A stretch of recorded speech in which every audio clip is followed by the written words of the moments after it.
With song? మీ మొత్తం movie songs, all film songs ఏదైనా తెలుగులో విన్నారా? ట్రోల్ సాంగ్ విన్నాను. బాకీ చీప్ సాంగ్ వేరే song I haven't heard yet. So even I am waiting as an audience, more than an artist, I'm waiting as an audience to watch Uppi sir's movies. Okay, so what is your Telugu movie have you watched till now? ఏంటి అంటే ఏం చెప్తారు? I watched a lot of Telugu movies, but recently I watched Pushpa too. Yeah. So Upendra గారు. మన RCM రాజు గారు వచ్చారు. నాకు అప్పుడు డబ్బింగ్ చేసేది, ఇప్పుడు బ్రహ్మాండంగా డబ్బింగ్ చేశారు ఈ ఫిలింని. ప్లీజ్. ఆయన వాయిస్ మనందరికీ సుపరిచితం. థ్యాంక్ యూ అండి. మీ ఈ కాంట్రిబ్యూషన్ చాలా ఎక్కువ ఉంది. నేను రిలీజ్ అయిన తర్వాత ఆ కాంట్రిబ్యూషన్ నేను చెప్తాను మీకు. సార్, రాజు గారి మాటల్లో ఒక డైలాగ్ వినాలనిపిస్తుంది. యా, ఆసియం రాజు గారు మీ మాటల్లో ఒక డైలాగ్ మీ వాయిస్లో. So thank you Upendra sir. మీకు డబ్బింగ్ చెప్పడం అంటే ఎవరెస్ట్ ఎక్కినంత. It's very tough sir. మీరు ఎంత గ్రేట్ ఆర్టిస్టో అందరికీ తెలుసు.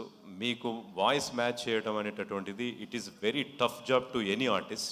ప్రీవియస్లీ శ్రీనివాస్ మూర్తి గారు చేశారు. ఆ తర్వాత నాకు రక్త కన్నీరులో మీరు అవకాశం ఇచ్చారు. 20 ఏళ్ల కిందట సార్ అది. ఆఫ్టర్ 20 years ఇప్పుడు ఇది. విత్ యువర్ పర్మిషన్ రక్త కన్నీరు డైలాగు. అమెరికన్ డాలర్స్, మలేషియన్ రింగెట్స్తో విలాస కులాసాలాడిన ఈ మదన మోహనుని రంజింపజేసిన అందం ఈ దేశంలో మ్యానుఫ్యాక్చర్ అయిందంటే నమ్మశక్యంగా లేదు. Beauty, what is your good name please? ఓ కాంతా సేయో టుమారో. ఇది సార్ డైలాగు. సో ఈ సినిమాలో నన్ను అనుక్షణం ప్రోత్సహించిన మా పార్థు బ్రదర్కి, పార్థసారథి గారికి, so kind of you sir, Hanuman Chowdary గారికి డైలాగ్ రాసిన, అలాగే మన ప్రొడ్యూసర్స్కి, అలాగే ఎంటైర్ మీ అందరికి కూడా థ్యాంక్ యూ సో మచ్. నేను మీతో కంటిన్యూ చేయాలి సార్ జర్నీ. మీకు సరిగా చెప్పకపోతే తిడతారు జనాలు, ఎందుకంటే that much of fans you have here. Thank you so much for the great opportunity. Thank you heroine గారు అందరికీ thank you sir. Thank you ఆసియం రాజు గారు. Thank you so much. After Hemamalini question we are wrapping our session here. So ya, Dev already you famous no? Mike ya sir. Ya, last 2 questions. సరే సార్, actually మిమ్మల్ని already question అడగడం జరిగింది, but still I want ask you, me biggest critic ఎవరు as కథల పరంగా? And ఇంకొకటి, అజనీష్ గారు చాయిస్ ఎవరిది సార్? మీరే ప్రపోజ్ చేశారు ఆ పేరుని, లేదంటే ఇంకెవరన్నా? లేదు, ఎప్పుడూ నేను ఎలా చేస్తానంటే నేను ఎప్పుడు అన్నీ డిస్కస్ చేస్తాను.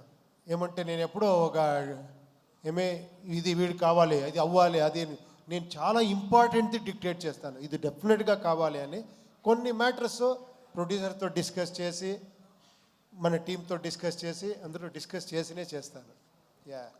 Hi Uppi sir, good evening. Thank you. So మీ ప్రతి డైరెక్టర్ సినిమాలు హిట్ సినిమాలు ఇస్తారు, కానీ మీరు మాత్రం డ్రగ్స్ ఇస్తారు. So directors hits and black busters ఇస్తారు, కానీ మీరు డ్రగ్స్ ఇస్తారు. ఒక్కసారి ఎడిక్ట్ అయితే లైఫ్ లాంగ్ అవి వదులుకోలేము. ఇంకేం మంచి ఎగ్జాంపుల్ ఏం లేదా ఇది?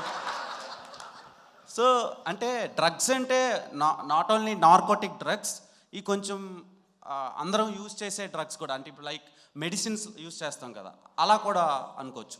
అంటే ఫర్ సపోజ్ చెప్తున్నా, ఇప్పుడు మనం హెల్త్ బాగోకపోతే డోలో పారాసిటమాల్ వేస్తాం, మనసు బాగోపోతే ఉపేంద్ర సినిమా చూస్తాం. Sir, this is his imagination. చూడండి టాలెంట్ ఎక్కడెక్కడ ఉంది చూడండి. అంతా మీ ఇన్స్పిరేషనే sir. So first of all ఏంటంటే, ఈ సినిమా మీరు ఇమాజినేషన్లో ఒకటి పెట్టారు కదా టీజర్. సో నాకు కనిపించింది అది. కనిపించిన తర్వాత నాకు అనిపించింది ఏంటంటే, UI is more dangerous than AI అనిపించింది. సో మీరేమంటారు ఈ సినిమా గురించి? అండ్ వన్ వర్డ్ అబౌట్, అంటే why should we go to UI film in theatres అంటే ఏం చెప్తారు మీరు? మీరే అన్ని ఆన్సర్ చెప్పేసి, ఇప్పుడు సార్ మీ ఫిలం ఇలా సార్ అలా సార్, ఎందుకు వెళ్ళాలి మన ఫిలము అంటే, నేను అది మా పర్సెప్షన్ సార్, అది మా పర్సెప్షన్. లైక్ ఇట్ అప్పుడు చెప్పింది, I like it, this I don't like, ఆయన చెప్తారు బాగా. అది crazy answer. Yeah, thank you so much and media for your questions. Thank you very much. Thank you. Yeah. Thanks for everybody. Thank you. Sorry అండి,